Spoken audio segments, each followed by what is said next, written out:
पुरानी पेंशन की बहाली के मुद्दे पर आंदोलित सरकारी कर्मचारियों ने प्रधानमंत्री नरेंद्र मोदी और पीएफआरडीए को तगड़ा झटका दे दिया है और इसके नाते से अब एक बार फिर से प्रधानमंत्री नरेंद्र मोदी की मुश्किलें बढ़ने वाली हैं। दरअसल 1 अप्रैल 2025 से लागू हुई यूनिफाइड पेंशन स्कीम को लेकर के सरकारी कर्मचारियों ने पहले से ही फैसला कर लिया है कि वो किसी भी हाल में यूपीएस को स्वीकार नहीं करेंगे। लेकिन अब माना जा रहा है कि जो एनपीएस के सरकारी कर्मचारी हैं वो सीधे सीधे एनपीएस में ही बने रहेंगे, किसी भी हाल में वो यूपीएस में नहीं जाएंगे। और ये मैटर फंसता है कॉपर्स का, क्योंकि सरकारी कर्मचारी जो एनपीएस में हैं उनका कॉपर्स अच्छा खासा एनपीएस में मजबूत है और अगर वो यूपीएस में जाते हैं तो उनको इसका नुकसान उठाना पड़ सकता है। और इसके लिए केंद्र की मोदी सरकार की तरफ से कोई साफ आश्वासन भी सरकारी कर्मचारियों को नहीं दिया गया है। हालांकि केंद्र की मोदी सरकार की तरफ से जैसे ही यूनिफाइड पेंशन स्कीम को लागू करने का फैसला किया गया तो कई राज्यों की बीजेपी शासित सरकारों ने फौरन सरकारी कर्मचारियों को लुभाने के लिए यूनिफाइड पेंशन स्कीम को स्वीकार करने के लिए प्रेरित करने के लिए प्रयास करना शुरू कर दिया।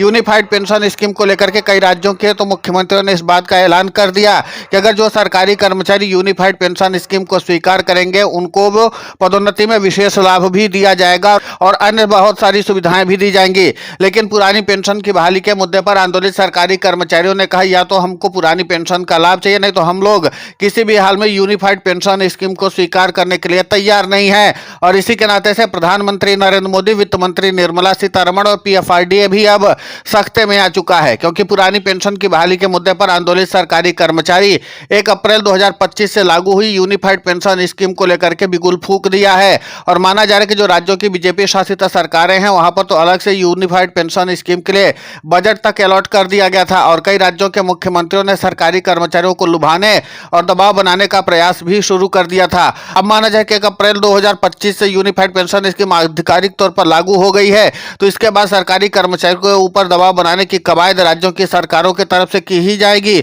और साथ ही इतना ही नहीं, केंद्र की सरकार की तरफ से भी यही कोशिश की जाएगी ताकि पुरानी पेंशन की बहाली के मुद्दे पर आंदोलित सरकारी कर्मचारी भी यूनिफाइड पेंशन स्कीम को लेकर के जूझते नजर आए। लेकिन सरकारी कर्मचारियों ने पहले से ही अपनी रणनीति बना रखी है, किसी भी हाल में यूनिफाइड पेंशन स्कीम को लेकर के अपना निर्णय बदलने वाले नहीं है, बल्कि यूनिफाइड पेंशन स्कीम का पुरजोर तरीके से विरोध करते रहेंगे। अब देखना यह होगा कि जिस तरीके से पुरानी पेंशन की बहाली के मुद्दे पर आंदोलित सरकारी कर्मचारियों ने मोर्चेबंदी करके प्रधानमंत्री नरेंद्र मोदी और वित्त मंत्री निर्मला सीतारमण के साथ साथ पीएफआरडीए की मुश्किलों को बढ़ा दिया है। अब ऐसे में केंद्र की मोदी सरकार की तरफ से इस मामले पर क्या फैसला लिया जाता है। लेकिन इतना तो तय है कि पुरानी पेंशन की बहाली के मुद्दे पर आंदोलित सरकारी कर्मचारियों ने एक बार फिर से केंद्र की मोदी सरकार को सोचने के लिए मजबूर कर दिया है, क्योंकि एक तरफ पुरानी पेंशन की बहाली के मुद्दे पर आंदोलित सरकारी कर्मचारी और खासकर जो रिटायर भी होने वाले हैं वो भी किसी भी हाल में अब यूपीएस में नहीं जाएंगे बल्कि एनपीएस में ही बने रहेंगे, क्योंकि वो सरकारी कर्मचारी हैं जो अब एनपीएस में अच्छा खासा कॉपर्स अपना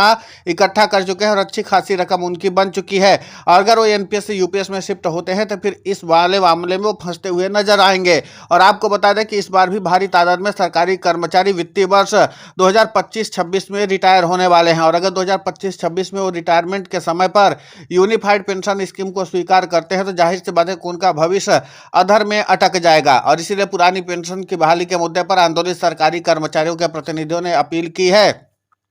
कि किसी भी हाल में यूनिफाइड पेंशन स्कीम की ओर शिफ्ट ना हो। आप लोग एनपीएस में हैं, एनपीएस में ही बने रहें ताकि आपके भविष्य को सुरक्षित रखा जा सके। अब देखना यह होगा कि जिस तरीके से एनपीएस को छोड़ करके यूनिफाइड पेंशन स्कीम पर केंद्र की मोदी सरकार समेत बीजेपी शासित राज्यों की सरकारों ने फोकस लगा रखा है, क्या सरकारी कर्मचारी उसको स्वीकार करते भी हैं या नहीं। लेकिन इतना तो तय है कि अब सरकारी कर्मचारियों ने फैसला कर लिया कि किसी भी हाल में किसी भी कीमत पर सरकार चाहे कितना भी दबाव दे, हम लोग यूनिफाइड पेंशन स्कीम को किसी भी हाल में स्वीकार करने वाले नहीं है। क्योंकि आपको बता दें कि यूनिफाइड पेंशन स्कीम को अगर एक बार किसी कर्मचारी ने स्वीकार कर लिया तो फिर आजीवन वो किसी भी और पेंशन में स्विच नहीं कर सकता, फिर उसको पूरा जीवन यूनिफाइड पेंशन स्कीम में ही गुजारना पड़ जाएगा। और अभी यूनिफाइड पेंशन स्कीम को लेकर के सरकार का कोई पक्ष स्पष्ट नहीं है, क्योंकि गजट में भी जो जानकारी सरकारी कर्मचारियों को दी गई है उसके अलावा भी केंद्र की सरकार कुछ और नई रणनीति अगर बनाती है तो जाहिर सी बात है उसका खामियाजा भी सरकारी कर्मचारियों को भुगतना पड़ जाएगा। इसलिए पुरानी पेंशन की बहाली के मुद्दे पर आंदोलित सरकारी कर्मचारियों ने निर्णय कर लिया है कि अब किसी भी हाल में वो यूनिफाइड पेंशन स्कीम में नहीं जाएंगे। और आपको बता दें कि भारी तादाद में अब सरकारी कर्मचारी ऐसे हैं जो रिटायरमेंट के कगार पर हैं और ऐसे में एनपीएस धारी सरकारी कर्मचारी जो हैं वो क्या करेंगे, उनको तो सीधे सीधे एनपीएस ही चाहिए, क्योंकि उनको एनपीएस के अलावा अगर वो यूनिफाइड पेंशन स्कीम में गए तो कोई विशेष लाभ मिलने का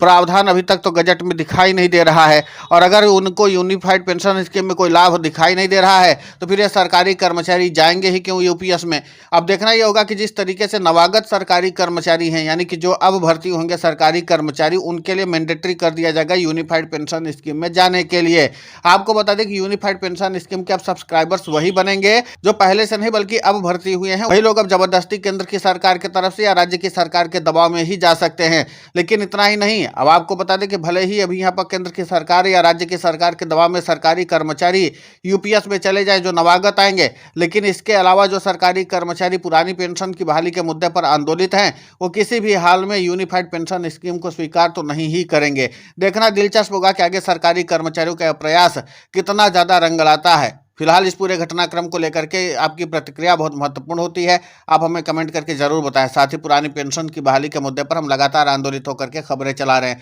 आप हमारे समर्थन के लिए चैनल को सब्सक्राइब करें, खबर को ज़्यादा से ज़्यादा शेयर करें ताकि पुरानी पेंशन की बहाली का मुद्दा और बुलंद हो।